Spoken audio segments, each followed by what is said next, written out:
بسم اللہ الرحمن الرحیم الحمد للہ رب العالمین والصلاة والسلام علی خاتم النبیین اما بعد۔ پاک ویوز ٹی وی محمد منشا، آج کے دو ہی عنوانات ہیں اور بڑا مختصر سا پروگرام۔ پہلا عنوان ہے کہ ریکارڈ ڈیفیسٹ، حکومت پاکستان کا جو خسارہ ہے بجٹ کا، وہ سب سے زیادہ خسارہ، یعنی جو اخراجات ہیں وہ انکم کے مقابلے میں بہت زیادہ۔ اور دوسرا عنوان ہے ایک نظم آپ کی خدمت پہ جس کا نام ہے خدمت آدھا۔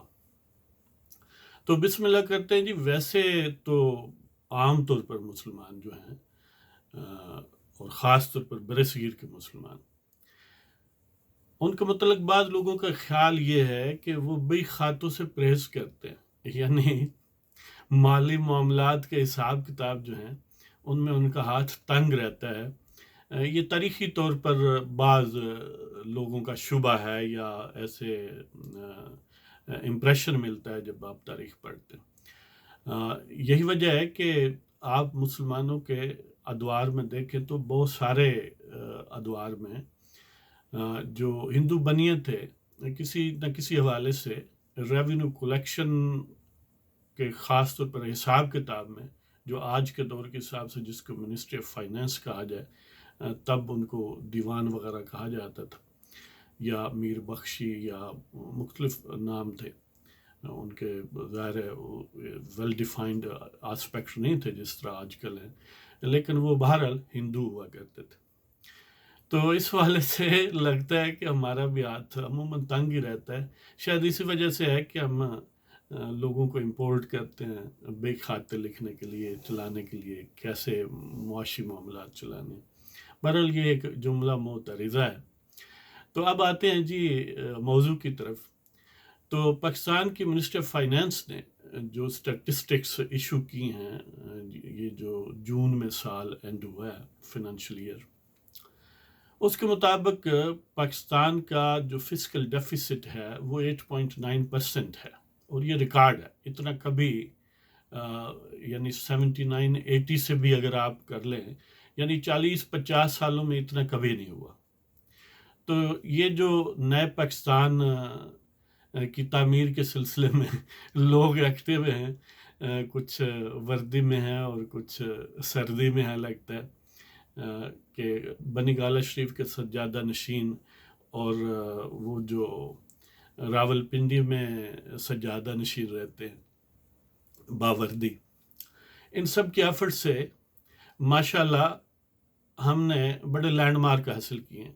یعنی پولیٹیکل اور انٹرنیشنل فرنٹ پر آپ نے دیکھ لیا کہ ہم نے کشمیر جو ہے وہ کتنے ہلکے پیٹ کسی کی جھولی میں رکھا، اور اس پر ایک مصنوعی سا ایک ہلکا سا وین ہم کرتے ہیں، اس سے زیادہ نہیں۔ اور دوسری طرف مالی معاملات یہ ہیں کہ 8.9% فسکل ڈیفیسٹ ہے، 8.9% آف جی ڈی پی، یعنی جو گروس ڈومیسٹک پروڈکٹ ہے، قومی آمدنی ہے، اس کا 8.9%، یعنی تقریباً 9%۔ انیشلی حکومت کا دعویٰ یہ تھا کہ وہ 4.9% پر رکھیں گے ڈیفیسٹ کو، پھر انہوں نے کہا کہ نہیں 7.1% پر، لیکن جو ایکچولی ہوا وہ تقریباً 9% ہوا۔ اور جی ڈی پی ٹوٹل جو ملک کی اس وقت ہے وہ 38.6 ٹریلین ہے، یعنی اس کو اگر ڈالرز میں 160 روپیہ ایکولز $1 اگر ہم کریں تو تقریباً 241 بلین ڈالر بنتے ہیں، یعنی کم و بیش 250 ارب ڈالر، اس سے بھی کم۔ اور جب یہ حکومت تشریف لائی تھی تو جی ڈی پی کا size in terms of dollars اگر دیکھیں تو وہ تقریباً 330-335 بلین ڈالر تھا۔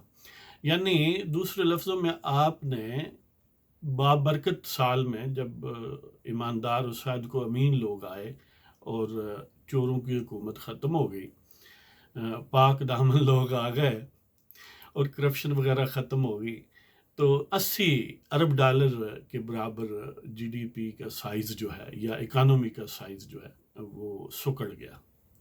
اور 80 کا مطلب یہ ہوا کہ تقریباً 1/3 اکانومی جو ہے وہ سکڑ گئی. کہ دوسرے لفظوں میں جہاں پر 300 روپیہ یعنی ارن کیا جاتا تھا ملک میں، پھر 200 ہونے لگا.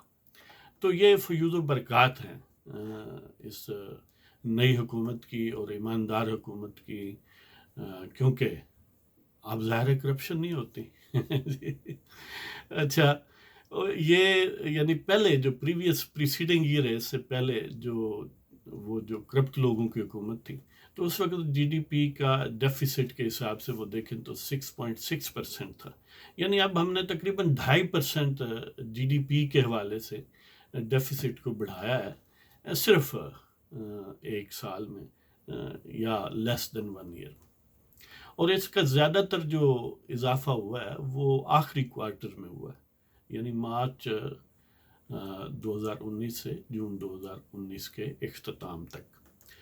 اور قرضوں میں اضافہ کتنا ہوا ہے آپ دیکھ لیں کہ اس میں جو ایکسچینج ریٹ یعنی ڈالر کے مقابلے میں روپیہ کو ڈی ویلیو کیا گیا، تو صرف اس ایک چیز نے، ایک اسپیکٹ نے 3.2 ٹریلین جو ہے وہ قومی قرض میں اضافہ کیا. 3.2 ٹریلین جی. اب مجھ جیسا تو حساب لگانے بیٹھے تو خاصے صفر جو ہے ادھر ادھر ہو جائیں. تو 1 ٹریلین ہمارے دوستوں کی یاد دہانی کے لیے 1000 بلین پر مشتمل ہوتا ہے. تو 3.2 ٹریلین مینس کہ 3200 ارب روپیہ قومی قرض میں صرف ایک مد میں اضافہ ہوا، یعنی ایک سبب کی وجہ سے، اور وہ کیا تھا؟ Devaluation of rupees. Khan sahib صحیح فرماتے تھے کہ جب 1 روپیہ بھی 1 ڈالر کے مقابلے میں کم ہوتا ہے تو لوگ بہت زیادہ مقروض ہو جاتے ہیں، ملک جو ہے وہ قرض میں ڈوب جاتا ہے. یہ اس وقت کی بات ہے جب سجادہ نشین آستانہ علیہ بنی گالہ شریف جو تھے وہ وزیر اعظم نہیں بنے تھے، لیکن وزیر اعظم بننے کے بعد ان پر بہت ساری چیزیں اور منکشف ہوئیں، اور انہوں نے کہا کہ یو ٹرن لینا گویا عبادت کی طرح کا معاملہ ہے، اور لیڈرشپ ہوتی تب ہے جب یو ٹرن آپ لیں. تو 24 گھنٹوں میں وہ تقریباً 24-25 یو ٹرن لیتے رہتے ہیں، just to ensure the quality of leadership. تو ان میں سے ایک یہ بھی ہے. اچھا، اس کے علاوہ یعنی ایک تو ڈی ویلیویشن کی وجہ سے 3200 ارب کا اضافہ ہوا پبلک ڈیٹ میں، قومی قرض میں، اور دوسرا ڈسکاؤنٹ ریٹ جو ہے آئی ایم ایف اور یہ ڈی ویلیویشن بھی اصل میں آئی ایم ایف پروگرام کے تحت ہی ہم نے کی ہے، اور پھر ڈسکاؤنٹ ریٹ جو آئی ایم ایف پروگرام کے تحت ہم نے اس میں اضافہ کیا. اب ڈسکاؤنٹ ریٹ سے مس لیڈنگ سے نام ہے، کامن مین کے لیے اتنا کافی ہے کہ یہ جو اسٹیٹ بینک کمرشل بینکوں کو لون دیتا ہے نا، اور اس پر انٹرسٹ لیتا ہے، اس انٹرسٹ کو ڈسکاؤنٹ ریٹ کہتے ہیں سادہ ترین انداز میں. تو وہ اس میں ہم نے اضافہ کیا، یعنی بینکوں کی جو انہوں نے لونز دینے ہوتے ہیں اس کی کاسٹ میں اضافہ کیا کہ اسٹیٹ بینک نے مہنگے ان کو قرض دیا، اور ظاہر انہوں نے آن ورلڈ مہنگا دیا. تو اس حوالے سے جو اس انٹرسٹ ریٹ میں اضافہ ہوا، اس نے جو کنٹریبیوٹ کیا اس قرض میں، اس سے ڈومیسٹک ڈیٹ جو ہے وہ تقریباً 1020 ارب روپیہ اضافہ ہوا، اور ایکسٹرنل ڈیٹ میں اس ڈسکاؤنٹ ریٹ کی وجہ سے 90 ارب کا اضافہ ہوا. تو دونوں ملا کے 1110 بلین روپیہ ہو گیا. یہ 1110 اور 3.2 ٹریلین آپ جمع کر لیں تو یہ تقریباً 4.31 بنتا ہے ٹریلینز. یعنی اس کا مطلب یہ ہے کہ تقریباً 4300 ارب یہ اضافہ ہوا ان دو مدوں کی وجہ سے. یہ نہیں ہے کہ یہ ٹوٹل قرض ہے، یہ صرف اس کی وجہ سے جو اضافہ ہوا. اور ڈیفیسٹ جو ہے وہ اس کے باوجود کہ جو پی ایس ڈی پی ہے، یعنی جو ڈیولپمنٹ کے لیے پیسے خرچ کیے جاتے ہیں، وہ پچھلے سال جب کرپٹ لوگوں کی حکومت تھی تو وہ تقریباً 1.456 بلین 2017-18 میں تھے، اور اب اس کو ریڈیوس کر کے 1 یعنی وہ 1.45 ٹریلین تھے اور اب اس کو 1 ٹریلین کیا گیا، یعنی تقریباً اس میں 450 ارب کا اس میں کٹ لگایا گیا۔ اس کے باوجود یہ صورتحال ہے، یعنی ڈیولپمنٹ کا کوئی کام نہیں ہوا۔ دوسرے لفظوں میں ڈیولپمنٹ پر جب پہلے سپوز 150 روپیہ خرچ ہوتا تھا تو اب انہوں نے کہا نہیں 150 نہیں 100 خرچ کریں گے، یعنی تقریباً اس کو بھی 1/3 ریڈیوس کیا کہ تیسرا حصہ ختم کر کے 2 حصے رکھا، لیکن عملی طور پر وہ بھی نہیں ہوا۔ کوئی آپ کو میجر ڈیولپمنٹ کا کام نظر نہیں آئے گا، یعنی ڈیولپمنٹ کے فنڈز جو ہیں یا اسپینڈنگ جو ہے وہ 45% لیس کی گئی، اور اس کے باوجود یہ ڈیفیسٹ کی صورتحال ہے۔ یہ جو 9% جی ڈی پی کا کے حساب سے جو ڈیفیسٹ ہے، فسکل ڈیفیسٹ، یہ حکومت پاکستان کی کرامات ہیں۔ اس میں حضرت عمران باجوہ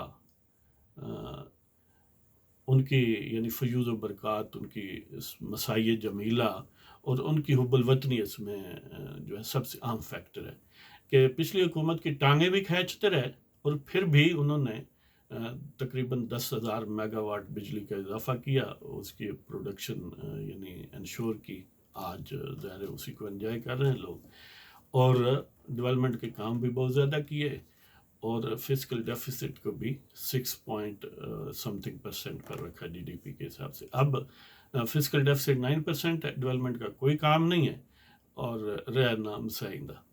صبح شام آپ گالی گلوچ کا وظیفہ کرو اور اب ایک ٹانگ پر ہر جمعے کھڑا ہو 8 گھنٹے کے لیے۔ جمعہ ہی انہیں مل گیا یار، آپ یہ چلو یہی کہہ لیتے کہ جب جمعہ پڑھتے ہیں تو اس میں خاص طور پر کشمیر کا ذکر کریں۔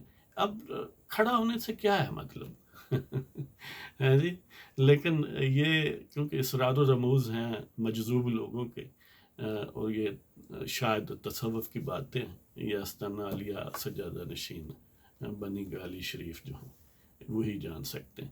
تو اب وہ نظم آپ کی خدمت میں پیش کرتا ہوں جس کا عنوان ہے یا نام ہے خدمت اعداء، یعنی دشمنوں کی خدمت۔ یعنی کشمیر فروش بھی لوگ ہیں، ضمیر فروش بھی ہیں، اور پاکستانی فروش بھی ہیں، یعنی بردہ فروش۔ عجیب بات ہے کہ پاکستان میں کشمیر فروش، ضمیر فروش اور بردہ فروش، اور یہ سارے فروش اصل میں ایک ہی ہیں۔ وہ جو مندر ہے نا اسی کے تحت کام کرتے ہیں جو پنڈی میں آتا ہے، تو یہ ان کی سروسز جو ہیں ان پر لکھی گئی ہے خدمت اعداء۔ تو نظریات اغیار سے بس غلام ہی بنے ہو، نظریات اغیار سے بس غلام ہی بنے ہو، خاص تو نہیں بس کچھ عام ہی بنے ہو، نظریات اغیار سے بس غلام ہی بنے ہو، خاص تو نہیں بس کچھ عام ہی بنے ہو، اپنوں کے نہیں کسی اور کے مغنی بن کر، اپنوں کے نہیں کسی اور کے مغنی بن کر، صبح نور نہیں کوئی شام ہی بنے ہو، اپنوں کے نہیں کسی اور کے مغنی بن کر، صبح نور نہیں کوئی شام ہی بنے ہو، تمہیں فقط لذت مرعوبیت ہی بھائی ہے، تمہیں فقط لذت مرعوبیت ہی بھائی ہے، نامور تو نہیں کوئی بے نام ہی بنے ہو، تمہیں فقط لذت مرعوبیت ہی بھائی ہے، نامور تو نہیں کوئی بے نام ہی بنے ہو، خدمت اعداء میں درہم و دینار تو ہیں،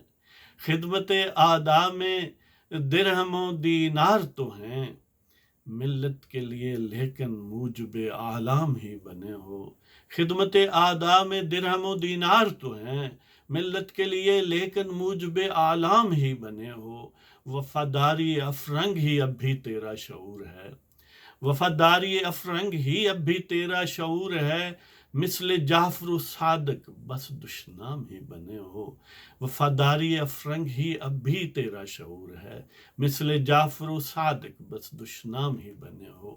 یہ وہ جعفر اور صادق ہے جس کا اقبال ذکر کرتا ہے کہ ننگے دین، ننگے ملت، ننگے وطن، یعنی میر صادق جو سلطان ٹیپو کا جرنیل تھا، اور میر جعفر جو نواب سراج الدولہ آف بنگال کا جرنیل تھا، اور وہ ایسٹ انڈیا کمپنی کے ساتھ مل کر انہوں نے اپنی قوم کا بیڑا غرق کیا، اور اسی ایسٹ انڈیا کمپنی کی جو الٹیمیٹ برٹش انڈین راج کی آرمی بنی، اس کے ہی کچھ ٹکڑے ہمیں ملے.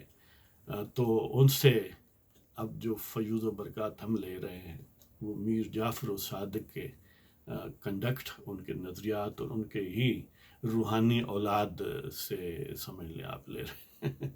تو نظریات اغیار سے بس غلام ہی بنے ہو، خاص تو نہیں بس کچھ عام ہی بنے ہو، اپنوں کے نہیں کسی اور کے مغنی بن کر، صبح نور نہیں کوئی شام ہی بنے ہو. تمہیں فقط لذت مرعوبیت ہی بھائی ہے، نامور تو نہیں کوئی بے نام ہی بنے ہو. خدمت آداب میں درہم و دینار تو ہیں، خدمت آداب میں درہم و دینار تو ہیں، ملت کے لیے لیکن موجب آلام ہی بنے ہو. اور وفاداری افرنگ ہی اب بھی تیرا شعور ہے، وفاداری افرنگ ہی اب بھی تیرا شعور ہے. یعنی وہ جعفر صادق کی جو وفاداری تھی نا افرنگ کے ساتھ، وہی آج بھی ہے ہماری. تو وفاداری افرنگ ہی اب بھی تیرا شعور ہے، مثل جعفر و صادق بس دشنام ہی بنے ہو. اس کے ساتھ ہی آپ کی اجازت چاہتا ہوں. پاکستان زندہ باد.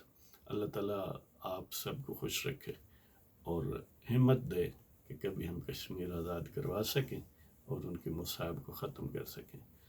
السلام علیکم. پاکستان زندہ باد.